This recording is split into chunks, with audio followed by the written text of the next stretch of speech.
各位朋友，大家好，歡迎嚟到妙懂新聞。今日我想同大家深入剖析一單發生喺將軍澳尚德邨嘅家庭悲劇。呢單案表面睇似一宗普通嘅家賊盜竊，但背後牽涉到未成年人沉迷網絡、直播打賞、親子溝通缺失同埋金錢教育嚴重不足等多個深層問題。一名年僅13歲嘅少女，因為想喺小紅書平台上支持自己中意嘅創作者，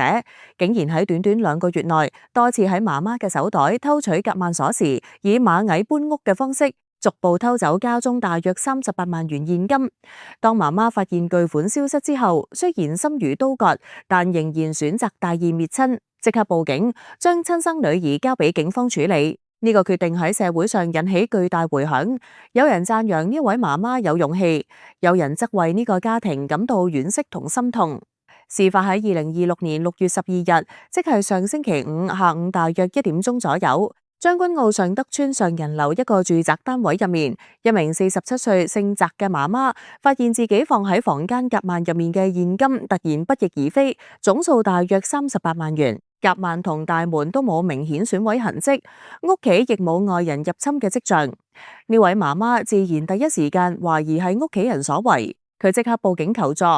警方到場調查之後，初步鎖定咗13歲女兒有重大嫌疑。經過詳細查問，少女最終承認咗自己偷錢嘅事實。媽媽雖然非常痛心，但仍然堅持報警。警方以涉嫌盜竊罪名將女兒拘捕。呢位媽媽嘅做法被好多家長視為負責任嘅表現，因為佢唔單止保護咗家庭財產，更希望透過法律程序俾女兒一個深刻教訓。涉案嘅女童姓姚，一家3口就住喺尚德邨上人樓呢個單位。據了解，佢最近一段時間嚴重沉迷小紅書呢個流行社交平台，尤其中意觀睇直播節目，並且會向平台上嘅內容創作者進行打賞。佢知道父母喺家中夾萬存咗一大筆現金，就萌生咗歹念。從今年4月開始到6月，短短2個多月時間，佢多次趁媽媽唔留意，從媽媽手袋入面偷取夾萬鎖匙，暗中打開父母睡房嘅夾萬，每次只偷取小額現金。之後又將鎖匙放返原位。呢種螞蟻搬屋式嘅偷竊方法，令到父母一開始冇即時察覺到問題，直到案發當日，媽媽打開夾萬檢查，先至驚覺38萬元現金幾乎全部消失。媽媽嚴厲追問之下，女童終於和盤托出，將偷嚟嘅錢存入支付寶同微信賬戶，再轉去自己嘅小紅書賬戶，用嚟購買虛擬禮物打賞主播。警方調查亦證實咗女童喺平台上有多次打賞記錄，但實際打賞金額仲有待進一步點算。小紅書作為一個以生活方式分享、短影片同直播為主嘅平台，近年喺香港同內地年輕人入面好受歡迎。平台上面有大量遊戲直播、美容分享、娛樂內容同埋各種知識型筆記。主播透過觀眾打賞嚟獲得收入。觀眾可以用電子支付充值薯幣或者類似虛擬貨幣買禮物送俾主播。呢種即時互動方式容易令人上癮，尤其對心智仲未完全成熟嘅青少年嚟講，呢位13歲女童就係被直播間嘅互動同虛榮感吸引，不斷課金支持中意嘅創作者，最終走上偷錢嘅道路。呢種行為雖然唔係首次出現，但涉及金額高達38萬元，已經遠遠超出一般家庭俾小朋友嘅零用錢水平，反映出問題嘅嚴重性。呢單案唔係孤例，類似未成年人沉迷網絡打賞導致家庭財產損失嘅新聞，喺內地同香港都時有發生。例如早前有報道指，內地有19歲少女喺1年半時間內挪用爸爸公司同個人資金高達1700萬元人民幣，用嚟打賞主播同玩刷卡遊戲，最終導致家庭幾乎破產。另一個案例係一名17歲少年，1年內打賞45萬元，法院最終判平台需退還24萬元，其餘由家長同小朋友承擔。呢啲案例共通點就係未成年人容易被直播間嘅即時回饋同虛擬認同吸引，忽略咗真實金錢嘅價值同後果。喺香港，雖然巨額案例較少，但家長投訴小朋友用手機亂充值或者打賞嘅情況越嚟越多，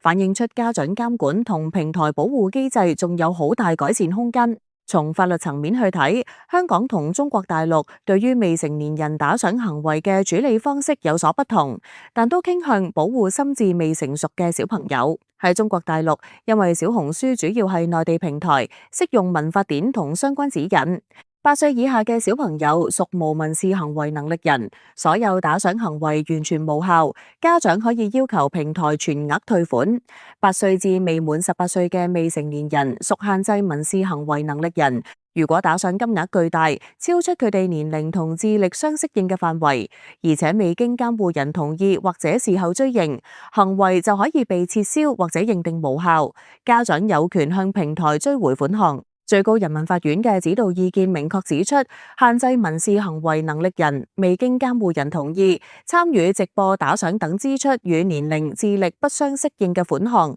監護人請求返還，法院應予支持。實際操作入面，好多10至17歲小朋友打賞幾萬甚至幾十萬嘅案件，法院多數判平台退還大部分或者全額，但會根據平台審核疏漏、家長監管不足同小朋友自身過錯嚟調整比例。例如有案例中，平台因未盡到合理審查義務，最終承擔較大責任。中央網信辦今年4月發布嘅通知就加強咗未成年人保護，要求平台嚴格實名認證未成年人模式，禁止向8歲以下提供打賞服務，8至16歲需要監護人同意等。如果平台未盡義務，就要承擔相應法律責任。小紅書本身亦有未成年人模式，開啟後夜晚10點到凌晨6點不能使用，每日使用時長有限制，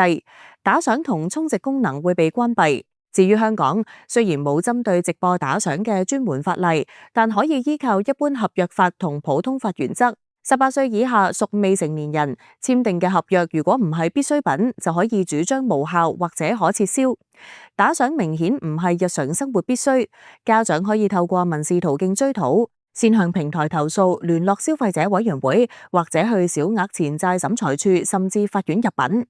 成功關鍵在於證明打賞係未成年人所為，金額巨大，未經同意。香港法院會以兒童最佳利益為原則考慮，但因為冇內地咁系統化嘅指引，追回過程可能需要更多證據同時間。無論邊度，家長都要盡快保留轉賬記錄、聊天記錄同銀行對賬單等證據，盡早行動。呢單將軍澳尚德邨嘅案件，最令人深思嘅地方就係家庭教育同親子關係嘅隱患。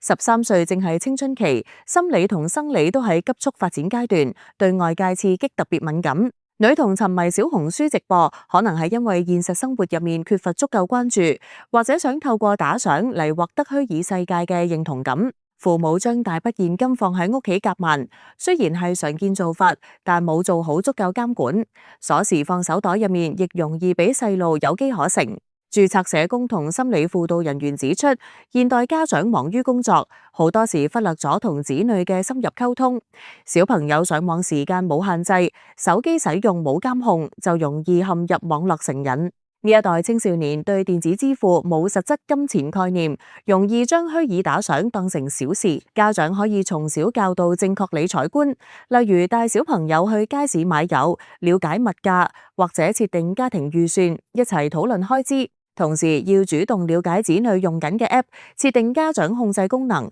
定期檢查使用記錄。最重要係建立開放溝通環境，讓小朋友敢於分享內心感受，而唔係靠網絡嚟填補空虛。呢單案入面，媽媽最終大義滅親，其實係為咗女兒長遠好，透過法律程序俾佢一個教訓，希望佢可以反省同改過自新。社工分析，呢類事件如果及早介入，透過輔導同家庭治療，好大機會幫助小朋友重新建立正確價值觀。網民對呢單案嘅反應亦好熱烈同兩極化，好多人都支持媽媽嘅決定，認為13歲已經咁膽大，唔報警點得？唔教好，大咗就麻煩。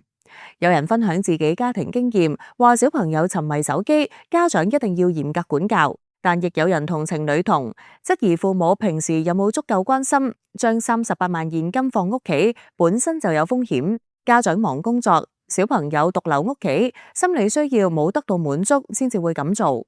仲有人建議以後夾萬要加密碼同埋鎖匙唔好隨便放，呢啲討論反映咗社會對家庭教育嘅高度重視，大家都希望從呢單案吸取教訓，加強對下一代嘅守護。更廣闊嚟講，呢類事件暴露咗平台責任同社會監管嘅不足。小紅書等平台雖然有未成年人保護機制，但執行力度同技術審核仲有改善空間。例如有報道指，未成年人賬號有時可以輕易更改年齡資訊，繞過打賞限制。香港政府同相關部門亦應該考慮加強對跨境平台嘅監管，推廣家長教育課程。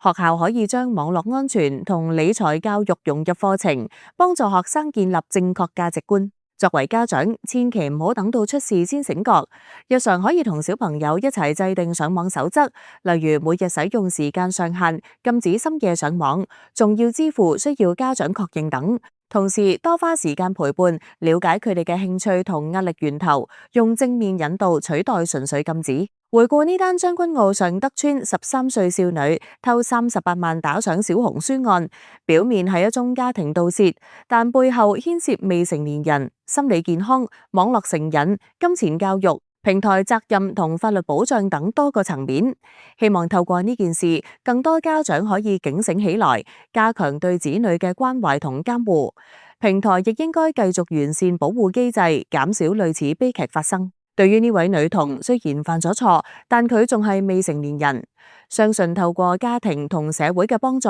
可以重新走返正軌。父母嘅大義滅親，唔單止係懲罰，更係一種深沉嘅愛同責任。各位朋友，網絡世界精彩，但充滿陷阱，現實生活先係根本。作為父母或者長輩，我哋都有責任守護下一代健康成長。如果你係家長，今日不妨抽時間同子女傾偈，了解佢哋上網嘅情況。如果你係年輕人，記住金錢要靠自己努力嚟賺，虛擬打賞唔能夠解決現實問題。呢單案係一個警鐘，值得每一個家庭深思同行動。多謝大家收聽今日嘅秒懂新聞。如果你對呢單案有唔同睇法，又或者有類似經歷想分享，歡迎喺留言區留言。今次就講到呢度，下次再見。